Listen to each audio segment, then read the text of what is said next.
Assalamualaikum warahmatullahi wabarakatuh, teman pecinta sejarah. Apa kabarnya hari ini? Mudah-mudahan semuanya dalam keadaan sehat dan dalam limpahan keberkahan dari Allah Subhanahu wa taala. Teman pecinta sejarah, masih bersama saya Anissa Amisani di program Baca Sejarah di serial kronologi sejarah, dan hari ini masuk tahun ke-622 Masehi dan kita masih membahas tentang hijrah Rasulullah SAW.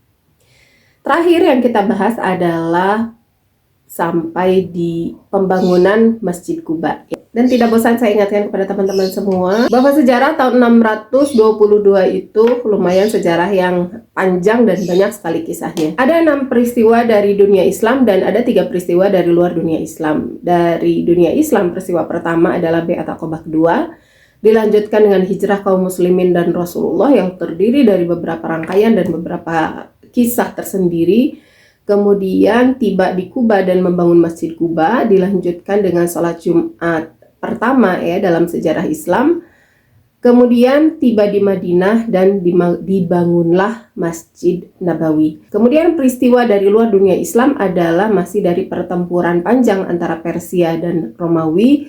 Dan pada saat itu kemenangan diraih oleh Romawi dengan direbutnya Kalkedon, dan menjadi titik balik kemenangan Romawi yang beberapa tahun terjadi penurunan dan pengurangan wilayah. Kemudian peristiwa terakhir datang dari Alexandria, dari gereja Koptik Ortodoks dengan wafatnya patriark yang bernama Andronicus. Yang akan kita bahas hari ini adalah terakhir itu kan sampai pembangunan Masjid Quba. Dan yang akan kita bahas ini adalah berangkatnya Rasulullah dari Quba menuju Madinah. Ada di halaman 459. Keberangkatan Nabi SAW dari Quba. Kemudian sesudah Ali bersama-sama dengan keluarga Nabi SAW dan keluarga Abu Bakar radhiyallahu anhu sampai di Quba, baru 1 atau 2 malam mereka diam di kampung Quba dan Nabi di sana sudah lebih dari 10 malam.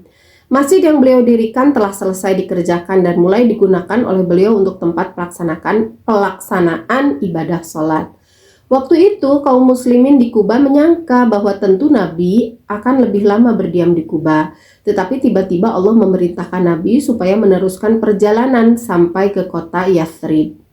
Pada saat itu kaum muslimin di Quba terpaksa bertanya kepada Nabi, "Ya Rasulullah, apakah Tuhan memang menghendaki rumah atau tempat tinggal yang lebih baik dari rumah kami?" Nabi SAW bersabda, "Oh, tidak begitu. Saya telah mendapat perintah supaya melakukan perjalanan ke suatu desa yang memakan beberapa desa. Oleh karena itu, hendaklah kalian membiarkan unta ini." Sebelum berangkat ke Madinah, Nabi SAW telah memberi kabar kepada kaum muslimin di sana, terutama kepada keluarga keturunan Najjar. Oleh sebab itu, pada hari beliau hendak berangkat, mereka telah datang berduyun-duyun ke Quba dengan berpakaian kebesaran serta bersenjatakan pedang, hendak menjemput dan mengiringi perjalanan Nabi dari Quba sampai ke Madinah. Jadi ketika perintah hijrah itu datang dari Allah Subhanahu wa taala, orang-orang Quba itu menyangka Rasulullah kan langsung langsung berangkat dan mengabarkan keberangkatan itu tentu saja kepada para sahabat yang ada di Quba. Keberangkatan Rasulullah itu sempat disangka oleh para sahabat yang ada di Quba, kaum muslimin tentu mereka para sahabat karena mereka beriman dan melihat Rasulullah. Mereka menyangka bahwa pelayanan mereka di kampung Quba itu kepada Rasulullah SAW itu kurang berkenan gitu. Apakah rumah kami ini kurang bagus? Apakah engkau menginginkan tempat tinggal yang lebih baik dari rumah kami gitu? Sementara tentu saja Rasulullah SAW itu bukan seseorang yang meskipun beliau asalnya dulu itu orang yang kaya setelah menikah dengan Khadijah, tetapi beliau bukan seseorang yang mendambakan kesenangan duniawi, sehingga tentu bukan hal itu yang jadi alasan Rasulullah sebagaimana jawaban beliau yang mengatakan bahwa ini adalah perintah dari Allah Subhanahu wa taala untuk segera berangkat ke Madinah. Dan dari Kuba menuju ke Madinah itu melewati beberapa desa. Sebelum berangkat, Nabi datang ke Masjid Kuba yang baru selesai didirikan. Beliau berdiri di muka masjid itu dan para sahabat Muhajirin dan Ansor bersama-sama di sekeliling Nabi berdiri. Nabi bersabda kepada mereka, "Apakah kalian orang-orang beriman?" Mereka semuanya diam, tidak seorang pun yang berani menjawab. Lalu Nabi SAW bersabda lagi, "Apakah kalian orang-orang beriman?" Mereka semuanya tetap diam, kecuali hanya Umar ibnu Khattab radhiyallahu anhu yang berani menjawab, "Ya Rasulullah, sesungguhnya mereka itu orang-orang beriman dan saya bagian dari mereka." Lalu Nabi SAW bersabda pula, "Apakah kalian percaya akan keputusan Allah?" Mereka berkata, "Ya." Nabi bersabda kembali, "Apakah kalian tahan atau bersabar akan malapetaka?" Maksudnya bencana ya. Mereka berkata, "Iya." Nabi bersabda, "Apakah kalian bersyukur atas kegirangan?" Mereka berkata, "Iya." Nabi bersabda, "Demi Tuhannya Ka'bah, mereka orang-orang beriman." Jadi di khutbah ini mungkin kalau kita lah perpisahan lah ya, Rasulullah sebelum berangkat ke Madinah gitu, berkumpul dulu lalu memberikan sedikit nasihat, sedikit ajaran lah kepada kaum muslimin pada saat itu. Dan ya kita bayangkan ya, ini orang-orang yang baru masuk Islam gitu ya, ditanya oleh Rasulullah, "Apakah kalian beriman?" Kebayang sih kalau saya misalnya ada di situ bakalan takut jawab, takut salah jawab gitu. Takut, ini kan ajaran Islam belum turun secara sempurna ya. Dan mereka juga masuk Islamnya baru-baru, belum keseluruhan yang diajarkan oleh Mus'ab bin Umair itu bisa mereka serap gitu. Jadi masih ada rasa takut salah jawab gitu. Sehingga mereka nggak berani menjawab ketika Rasulullah SAW bertanya kepada mereka, "Apakah kalian orang beriman?" Lalu dicontohkan oleh Umar bin Khattab bahwa jawabannya itu iya gitu. Jadi kayak Umar tuh kayak ngajarin, "Iya, mereka orang beriman ya Rasulullah, saya juga termasuk di dalamnya." Jadi ngajarin ke orang kaum muslimin, "Ayo jawab Rasulullah, ayo jawab," gitu. Jawab Rasulullah, "Iya kami udah beriman," gitu. Akhirnya kaum muslimin Kuba itu menjawab, "Iya kami beriman." Dan apakah kalian, Rasulullah akhirnya menguraikan kembali setelah Umar menjawab, menguraikan kembali pertanyaannya menjadi lebih detail. "Apakah kalian percaya dengan keputusan Allah?" Mereka menjawab, "Iya mereka percaya dan yakin dengan keputusan Allah." Kemudian, "Apakah kalian bersabar dari malapetaka?" Mereka menjawab, "Iya kami akan bersabar dari malapetaka." "Apakah kalian akan bersyukur?" "Iya kami akan bersyukur." Lalu sabda Rasulullah bahwa iya kalian berarti sudah beriman. Dan ini ajaran Rasulullah bahwa jika mereka beriman kemudian bersabar dan bersyukur, maka ya kalian telah beriman kepada Allah Subhanahu wa taala. Demi Tuhannya Ka'bah mereka benar-benar beriman. Jadi sebetulnya yang namanya agama Islam itu mudah ya. Seseorang itu dikatakan beriman juga mudah gitu. Kita percaya, yakin dengan Allah. Dan kalau kita yakin dengan Allah ya itu rukun iman ya. Kalau kita yakin dengan Allah ya kita pasti yakin juga dengan Rasulullah. Kita yakin juga dengan adanya malaikat-malaikat. Kita nggak mungkin nggak percaya malaikat kalau percaya sama Rasulullah SAW. Ya Rasulullah dapat wahyu dari mana kalau bukan dari malaikat perantaranya gitu ya. Jadi otomatis kalau kita beriman kepada Allah, kita juga akan beriman kepada malaikat, kepada Rasulullah, dan seterusnya iman kepada qada dan qadar. Dan ya, menjadi Islam itu mudah, tidak perlu ada upacara-upacara, tidak perlu ada apapun, hanya dengan menyatakan bahwa saya beriman kepada Allah, syahadat, sudah gitu, mereka sudah beriman.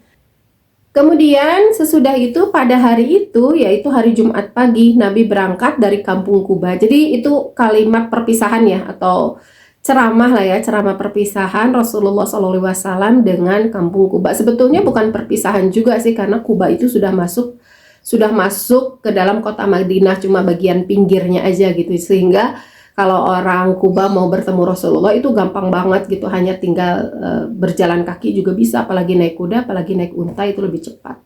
Jadi sebetulnya bukan dikatakan perpisahan juga sih ya, cuma ya prakata lah sebelum mengantar kepergian Rasulullah SAW. Karena pada hari Jumat pagi Nabi berangkat dari kampung Kuba dengan berkendaraan unta Quswa. Quswa itu unta yang diberikan oleh Abu Bakar itu ya.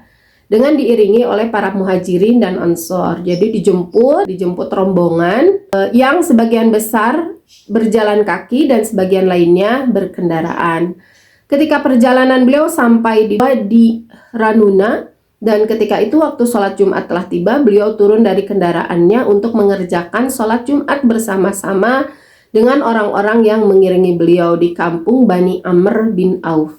Dan inilah sholat Jumat yang pertama kali dikerjakan oleh Nabi Shallallahu Alaihi Wasallam. Jadi baru turun perintah sholat Jumat itu hari itu ya, pada saat perjalanan Rasulullah antara Kuba dengan Madinah, atau tepatnya di Wadi Ranuna. Riwayat yang tertera ini sebagai penambah keterangan yang menunjukkan bahwa sholat Jumat itu diperintahkan oleh Allah semenjak Nabi SAW masih di Mekah sebelum hijrah. Akan tetapi selama di Mekah beliau belum dapat mengerjakannya dan baru memulai mengerjakannya pada waktu itu. Jadi perintahnya sebetulnya sudah dari Rasulullah di Mekah, hanya kan ketika di Mekah itu tidak memungkinkan orang-orang untuk berkumpul kan. Tidak memungkinkan orang-orang untuk sholat Jumat itu kan berkumpul ya, kalau menurut mazhab Syafi'i itu 40 orang berkumpul baru dikatakan sholat Jumat. Tapi di mazhab lain ada juga yang 2 orang itu sudah dikatakan sholat Jumat. Tetapi Rasulullah belum bisa melakukan hal itu, melakukan perintah itu selama di Mekah, sehingga beliau ketika keluar dari Mekah ini di Jumat pertama sampai di Madinah sudah banyak rombongan kan, di situ sudah banyak orang, sehingga sudah bisa dilakukan sholat Jumat pertama dalam sejarah Islam. Adapun kaum muslimin di Madinah telah memulai mengerjakan kewajiban sholat semenjak Nabi SAW mengirimkan seorang mubalik Islam ke Madinah dengan perintah beliau, sebagaimana telah kami uraikan pada bab sebelumnya. Itu tambahan dari dari penulis ya. Sesudah sholat Jumat selesai dikerjakan, lalu Nabi SAW berdiri dan berpidato, berkhutbah kepada hadirin ya, sebagaimana sholat Jumat ya, ada khutbahnya. Dan inilah khutbah yang pertama kali dikerjakan oleh Nabi SAW. Antara lain, beliau berkhutbah sebagaimana yang terdapat dalam riwayat dalam Sirah Ibnu Hisham. Ini akan saya bacakan bahasa Indonesianya saja ya, saya bacakan terjemahannya saja. Amma ba'd, wahai segenap manusia, hendaklah kamu menyediakan amal kebajikan untuk dirimu sendiri, karena kamu sungguh akan mengetahui demi Allah, sesungguhnya salah seorang dari kamu akan dikejutkan oleh suara yang gemuruh. Kemudian ia pasti meninggalkan kambingnya, tidak ada yang menggembalanya. Kemudian Tuhan akan berfirman kepadanya, padahal tidak ada pula orang yang menerjemahkan firman itu, dan tidak ada seorang pun penghalang yang akan menghalang-halangi pada sisinya. Firman-Nya, tidaklah seorang rasul datang kepadamu lalu ia menyampaikan kepadamu. Tidakkah seorang rasul datang kepadamu lalu ia menyampaikan kepadamu, aku telah memberi harta benda kepadamu dan aku telah mengaruniai pula atas kamu. Maka apa yang telah kamu sediakan untuk dirimu sendiri? Oleh sebab itu, maka apa yang telah kamu sediakan untuk dirimu sendiri? Kemudian ini dilanjut dengan kalimat Rasulullah, oleh sebab itu ia tentu akan melihat ke kanan dan ke kiri, lalu ia tidak akan melihat sesuatu. Kemudian ia tentu melihat mukanya, maka tidaklah ia melihat selain neraka jahanam. Barang siapa yang dapat memelihara mukanya dari bahaya api neraka, walaupun dengan separuh dari biji kurma, maka hendaklah ia mengerjakan. Barang siapa yang tidak mendapatinya, hendaklah dengan kalimat thayyibah, karena dengan kalimat thayyibah itu satu kebagusan yang akan memberi balasan 10